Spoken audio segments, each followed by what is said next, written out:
Dahil dito nakalagak ang mga kampo at mga armas pandigma ng US. At ayon sa isang political commentator, hindi ito makakayanan ng Pilipinas. Yan ang tinutukan ni Virgil Parva.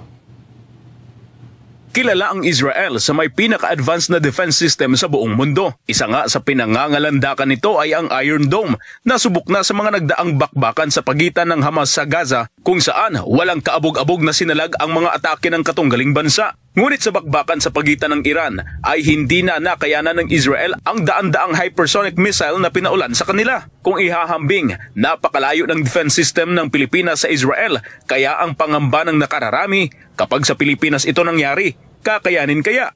Hindi lingid sa kaalaman ng lahat na ang idinagdag na EDCA site sa Pilipinas ay maaaring gamitin lamang ng Amerika sa opensiba kontra China. Kaya para sa isang political commentator na si Jun Abines sa panayam ng SMNA News, napakalaking pagkakamali raw ang desisyon na ito na ginawa ng Administrasyong Marcos Jr. Anya, pag nagkaroon ng gyera ang China at Amerika, tatargetin ang mga EDCA site sa bansa at ang mga Pilipino ang unang mamamatay. Kaya para sa akin, maling-mali na pinapasok natin ang mga Amerikano at lagyan tayo ng missile para para tirahin ng China. Pag nagkagulo ang China at Amerika, ang mamamatay na una ay ang mga Pilipino dahil ang United States napakalayo sa China. Sinabi pa nito na 10 beses ang kapasidad ng China pagdating sa sandata kumpara sa Iran, lalo na pagdating sa missile na hindi hamak na mas malakas at mas high-tech. Meron ba tayong Iron Dome? Meron ba tayong missile to shoot? Meron ba tayong tinatawag na bomb shelter? Meron ba tayong imbak na pagkain? Meron ba tayong imbak na fuel? Ang mangyayari niyan, pag nagkaroon ng gulo sa Taiwan at tumitira na yung China sa lahat ng US ally tulad ng Pilipinas, sa gutom pa lang patay na tayo. Matatanda ang kinundina ng ilang mambabatas ang pagdagdag ng mga EDCA sites sa bansa. Isa na rito si Senadora Amy Marcos at sinabi niyang posibleng aabot sa 25 lugar sa bansa ang aatakihin ng China dahil dito. Para sa Diyos at sa Pilipinas kung mahal ito. Yun po ay wala pa pong impact na ganon sa OFW remittances. Ang sabi po niya, and I quote, "The impact on remittances remains limited for now. Given the remittances from Israel and Iran amounted to $106.4 million in 2024, 0.03% of total remittances. However, an escalation that could include the rest of the Middle East will have a substantial effect on overall remittances." Ayon sa kanya po, malamang po talaga ay magkakaroon ng pagtaas sa presyo ng krudo at maapektuhan mas malamang ang household consumption at ang economy growth prospect. Yun po ang sasabi niya. Dahil kadalasan po kapag tumataas ang presyo ng krudo, tumataas din po ang bilihin sa merkado. Thank you po. Thank you, Chloe. Next question, Eden Santos, Net25. Good afternoon po, Yusek. Kaugnay po yung sikat ba the scatter na binabanggit po. Alam naman natin na hindi lang po siya cocaine o iba pang illegal drugs ang nakaka-addict.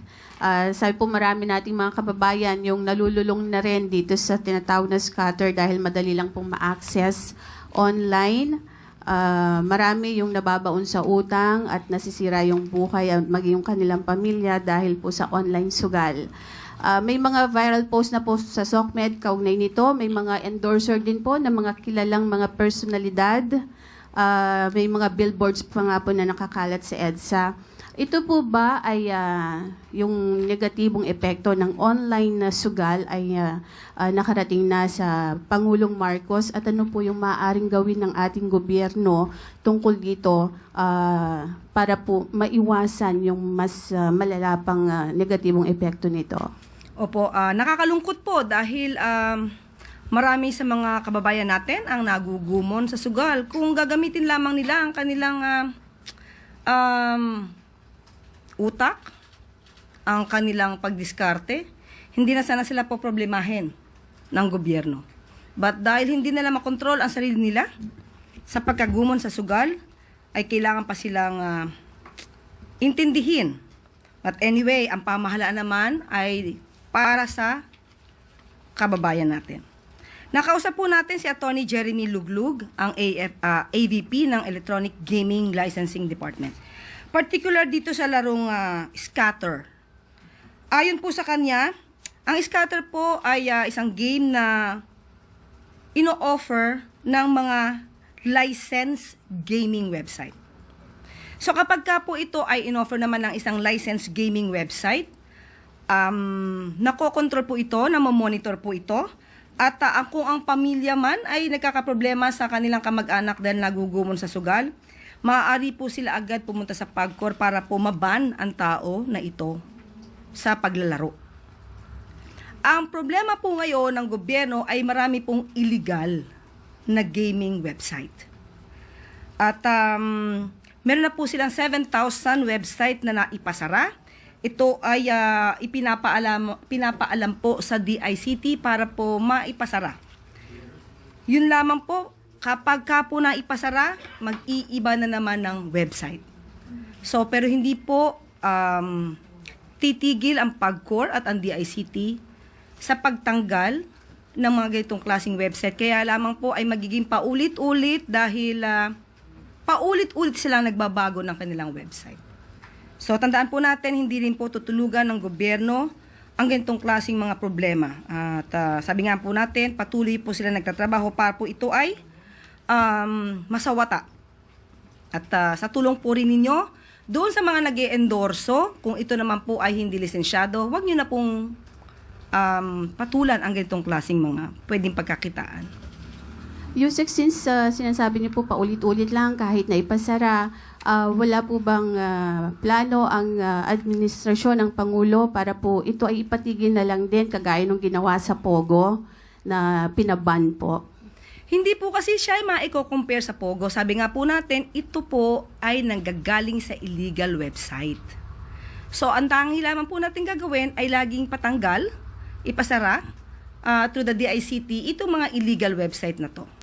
So yun po yung nagiging problema dito. Pero hindi nga po ito titigilan kahit paulit-ulit silang pumapasok yung website nila at na-access ng mga kababayan natin, paulit-ulit din po silang tatanggalin. Pero ang pakiusap ko sa ating mga kababayan at sa mga pamilya, kung ang inyong mga kamag-anak naman po ay nagugumo na sa sugal, ipag-alam lamang po ninyo sa PAGCOR at mabilis po itong aaksyonan. Meron po bang hotline or ano na pwedeng puntahan ng mga pamilya nila para dun or personal saan pupunta sa opisina ng PAGCOR? Meron po sa website po ng PAGCOR kung paano po ito ma-access dahil mabilis daw po kapag ka po inyong inireklamo ang inyong kamag-anak na nagugumon sa sugal, madali po nilang mapapatanggal at mababan ang kamag-anak sa anumang platforms. Maraming salamat, Eden. Next question, Pia Gutierrez, ABS-CBN. Hi ma'am, hingi lang po kami ng detalye sa upcoming trip ni Pangulong Marcos sa Japan. Okay, kaalis lang po ng Pangulo patungong Japan. Opo, ngayong araw. Sa pagkakaalam ko po, siguro habang nag-start po tayo dito ay papalipad na po ang aeroplano papuntang Japan. More or less. So, ang magiging caretaker po ay si E.S. Lucas Bersamin, Secretary Conrado Estrella at si Secretary Sani Angara. Ang pagpunta po ng Pangulo doon ay para po pasinayaan, puntahan at ipagmalaki ang pavilion ng Pilipinas sa nasabing World Expo sa Osaka 2025. Dahil ito po ay nagtatampok po ito ng mga, of course, yung mga mayayaman nating kultura at ang magaganda nating landscapes. At ito po ay isa sa parte para po mas lalong mapalawig natin ang turismo sa bansa. Maliban po dito ay magkakaroon po ng business meetings ang ating Pangulo at magkakaroon din po ng ang oras po ay ilalaan niya para sa mga kababayan natin sa nasabing bansa. So, until when siya doon? By this weekend po siguro ang balik ng Pangulo. So may meeting siya with the Filipino community? Yes, meron po. Meron din po ba siyang pagpupulong sa mga opisyal sa Japan? Ang pagkakasabi lamang po natin ay business meeting. So, yun lang po muna ang mabibigay kong detalye. Follow-up question, Maricel Halili, TV5. Magandang hapon, Yusek. May window kung sino-sino po yung kasama ni PBBM sa Japan? Parang hindi ko po naitanong kanina.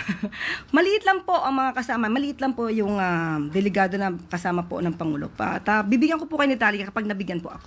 Hindi ko po nahingi.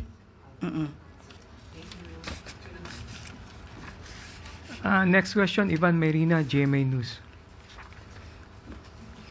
Yusek, before I go to my question, just one related on the Japan trip. Bakit ho kaya na-withhold itong mga information na to na tungkol sa detalye ng trip ng Pangulo? Wala I po. mean, we weren't told about it until today that you said na nakaalis na po. Which is unusual because usually when the President goes on a foreign trip, may pre-departure briefing. No, sa pagkakalam ko po, inabalita naman kung kailan po ang kanyang pag-alis. Hindi po. Hindi naman po siguro na, meron po ako nakita sa isang news. Kung saan po, nakapagbigay ng impormasyon. Opo, Coming meron from naman DTI, po. but not officially from Malacanang. Hindi po siguro pa ako natanong. Ngayon lang. Kahapon, nag-press briefing tayo kahapon.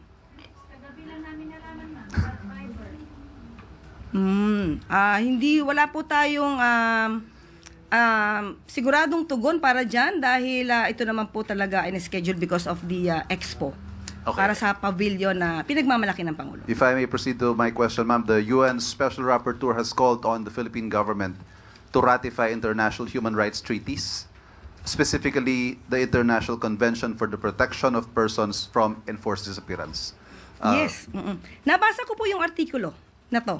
At natutuwa at kinasisiya po natin na napapansin internationally ang ginagawa ng Pangulo at ng pamahalaan para paigtingin ang karapatang pantao at para maaksyonan at pigilan ang enforced disappearances and extrajudicial killings na nagaganap nung nakaraang administrasyon. Nabasa ko rin yung tungkol sa freedom of expression at siguro naman po ay walang duda na ang freedom of expression ay namamayagpag sa atin ngayon dahil ang Pangulo pa mismo at ang gobyerno minsan ang siyang biktima ng fake news.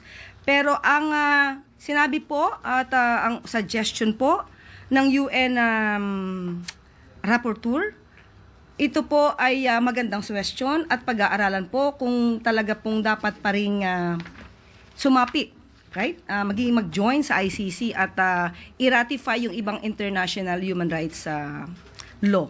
So pag-aaralan po ito mabuti natin, Pangulo. Yes, ito hong, there is indeed a call from the Special Rapporteur for the Philippines to open discussions for rejoining ICC. Yes. Is this something that's under consideration? Sa aking palagay, opo, at kaya lang hindi po ngayon na pag-uusapan ang bagay na yan. Pero sa mga ganitong suggestion, open naman po ang Pangulo para po ito ay mapag-usapan. Meron din pong panawagan na mag-issue ng formal denouncement ang administrasyon sa practice of red tagging and penalize those who violate it. Makakarating po yan sa Pangulo. Kung ano man pong sitwasyon, yung pag-red tagging po, mas maganda po siguro kung mabigyan po kami ng detalye patungkol po dyan para maipaabot natin sa Pangulo. Thank you. Thank you, Ivan. Last question, Pia Gutierrez, ABS-CBN. Si Justice Secretary Remulla said that the Netherlands has denied the asylum request of former Secretary Harry Roque, who is now seeking asylum daw po in Germany. Now, he has denied it and said that it is fake news. Pero hingi lang po sana kami ng reaction sa palasyo, lalo na at nanawagan na rin po kayo noon na umuwi na siya sa Pilipinas at harapin yung kanyang mga kaso. Opo, tandaan po natin, sinabi nga daw po ni Atty. Harry Roque na fake news si DOJ, si OJ Remulla. Siguro po, huwag natin kalimutan na may intelligence assets ang Department of Justice at ibinibigay nila ang mga karapatang impormasyon sa Department of Justice. At nagpapasalamat tayo because Atty. Harry Roque has been telegraphing his punches and the government and DOJ. We are ready for you. With no more questions, Ma'am. Follow-up question, Ivan Mayrina.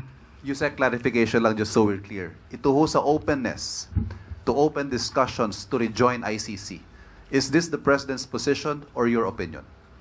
Open po siya. Nung huli po kami nag-usap, dahil doon pa po natin ito napag-usapan, sinabi po niya na open naman po siya. Thank you very much.